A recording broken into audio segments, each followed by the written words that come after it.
this video, we're going to cover sections 10.2 and 10.3. 10.2 deals with the preparation of alcohols, and 10.3 starts to look at the reactions of alcohols, specifically substitution and elimination reactions. So as we've seen previously, we can prepare alcohols via substitution reactions, in which the leaving group, generally an alkyl halide in this example, is replaced by the hydroxyl group. So we saw previously that if we have a primary alkyl halide in the presence of the hydroxide ion, we will observe the SN2 reaction, nucleophilic substitution, and that will generate our alcohol as a final product. Likewise, if we start with a tertiary alkyl halide in the presence of water, we observe an SN1 reaction. We refer to this reaction as a Savolysis reaction. In addition, we saw there was a variety of addition reactions that we could carry out to produce alcohols from alkenes. In fact, we looked at 3 different methods to carry out this alcohol formation. The main difference between these methods was the mode of addition. Was it Markovnikov addition or anti-Markovnikov? Acid catalyzed hydration and oxymercration demercration resulted in Markovnikov addition of the hydroxyl group. That is, the hydroxyl group ended up on the more highly substituted carbon of that original alkene. The difference between these 2 reactions was that the acid catalyzed hydration could involve a carbocation rearrangement, whereas oxymercration demercration does not. And finally, we saw that hydroboration oxidation can provide a way to produce an alcohol with anti-Markovnikov addition. We can also prepare alcohols using catalytic hydrogenation. Now, when we looked at catalytic hydrogenation in section 8, we were focusing primarily on the hydrogenation of alkenes, and then we looked at alkynes in the following section. But we can also hydrogenate other pi bonds between other atoms. So in this example, we have the carbonyl. We have our carbon double bond oxygen. We can also hydrogenate that using the same reaction conditions, hydrogen gas in the presence of a metal catalyst. So it too is an efficient way to produce an alcohol from either an aldehyde or a ketone. Now let's look at ways in which we can react alcohols via substitution and elimination reactions, some of which we've already observed in previous sections. So primary and secondary alcohols, they will undergo substitution reactions with a variety of reagents, and all of these reactions proceed via the SN2 pathway. So primary alcohols, they'll react with hydrogen bromide or other hydrogen halides in the following manner. And we saw an example of this previously, where the acid first protonates through a proton transfer step the alcohol to give you this oxonium species. And then the leaving group of that original acid will act as a nucleophile to undergo an SN2 reaction to form the alkyl bromide. Now this substitution reaction works well with hydrogen bromide, but doesn't work so well with hydrogen chloride. And so if we want to carry out the same reaction to form an alkyl chloride, we need to involve a catalyst. And the catalyst of choice is zinc dichloride. So you can see in this example, we have our starting primary alcohol.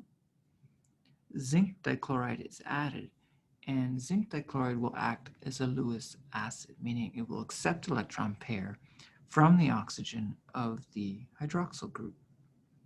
In doing so, it forms a complex, an intermediate, in which we form this oxonium salt with the zinc dichloride. And so we have a much better electrophile than we do with the primary alcohol. In fact, this primary alcohol, the hydroxyl group, is a very poor leaving group, and so we wouldn't expect any nucleophilic attack to result in the loss of that species. But with the complex formed with zinc chloride, dichloride, we will now have a much better electrophile, and the chloride ion will react and attack the alpha carbon, kicking out that entire species as the leaving group. And that will transform the alcohol to the alkyl chloride. And so this is typically how those reagents are shown on your reaction arrow, We involve hydrogen chloride. It's our main reagent. It's what we require to form the alkyl chloride, but the zinc dichloride is also needed for this reaction to occur at an appreciable relative rate.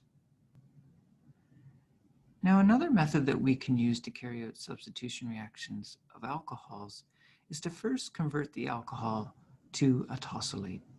And specifically what we're doing here is we're taking the hydroxyl group and in a sense we're converting it to a tosyl group. And the tosyl group is a very good leaving group. We use the reagent known as tosyl chloride or para-toluene sulfonyl chloride, and it has the following structure. And you'll recall that this was one of our pseudohalides, a very good leaving group.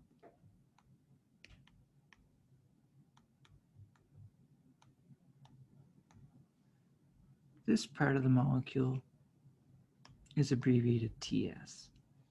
So TSCl is this structure, para-toluene sulfonyl chloride.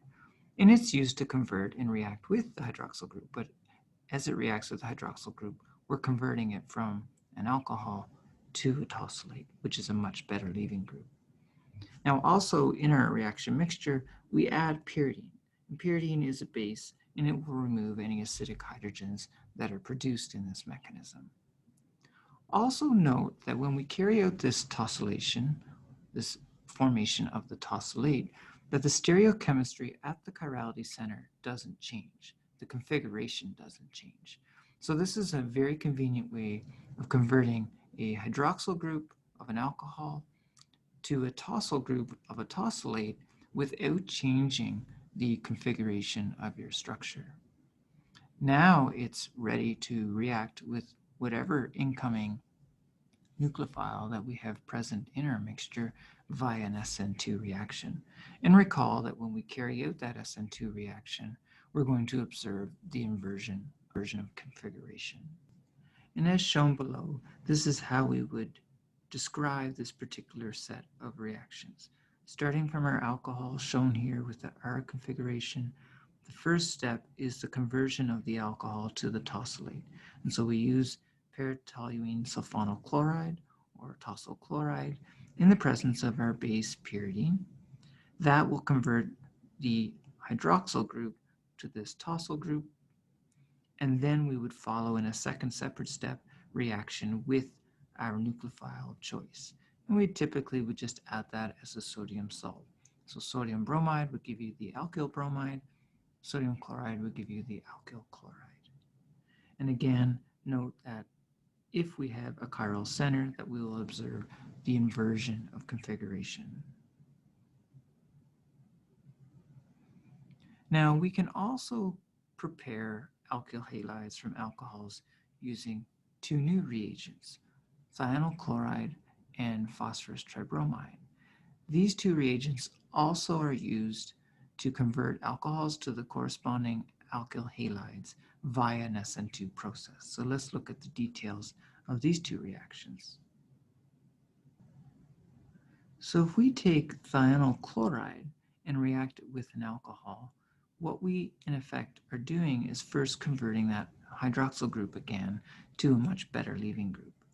And it's done through nucleophilic attack onto this reagent, this sulfur atom being electropositive due to the nature of all the electronegative atoms bound to it. And after that first nucleophilic attack onto the sulfur atom, we break the sulfur oxygen double bond and we form this particular intermediate species. Now there will be some rearrangement occurring at this point because we have a very good leaving group in the chloride ion. And so we see a reformation of the sulfur double bond with oxygen, loss of the chlorine atom as a chloride, and that will generate this species. Now we add pyridine to this reaction mixture because it's helpful for removing this acidic proton. In doing so, it makes this sulfur-oxygen bond more stable. And so as a result, we form this really good leaving group. Now it's at this point that we can have the chloride coming in to attack the alpha carbon and basically give loss to this leaving group. In fact, there's an additional advantage to this reaction in that we generate SO2 as one of the side products. SO2 being a gas, it's going to be liberated in the reaction mixture. And so that's going to drive this reaction forward and favor the formation of the alkyl chloride. So the use of thionyl chloride in the presence of pyridine will react with an alcohol to make an alkyl chloride via an SN2 process. Now we observe a similar type of SN2 process for phosphorus tribromide. So again, PBr3 is our electrophile that will react with the hydroxyl group of the alcohol. So you can see in the first step, we have nucleophilic attack again onto electropositive phosphorus center in this particular example, and loss of the chloride right away. So it's a concerted mechanism, nucleophilic attack, loss of the leaving group. So in effect, it's an SN2 reaction to generate the better leaving group. Then the bromide that was lost in that first step will then re-react with the alpha carbon in this manner and kick out that entire species to give you your alkyl bromide.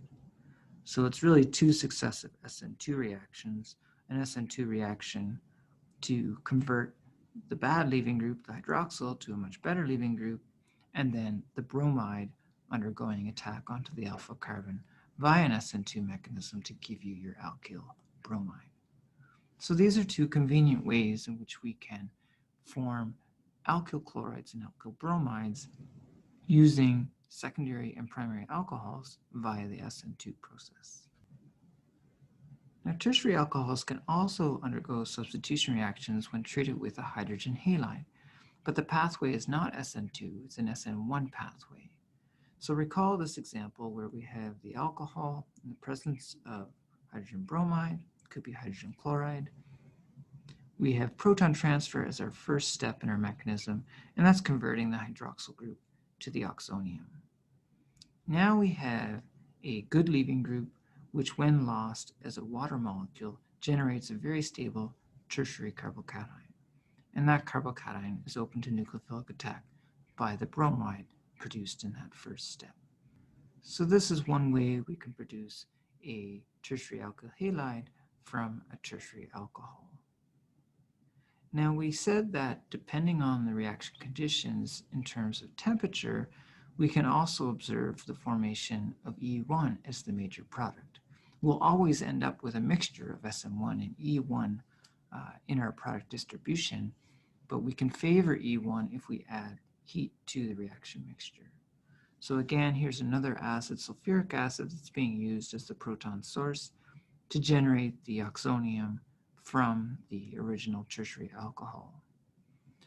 After the loss of water, we form this particular carbocation again, but this is where the pathway is split, that in the presence of water, with some heat generated, we can actually observe the elimination reaction, the E1 pathway, to generate the alkene.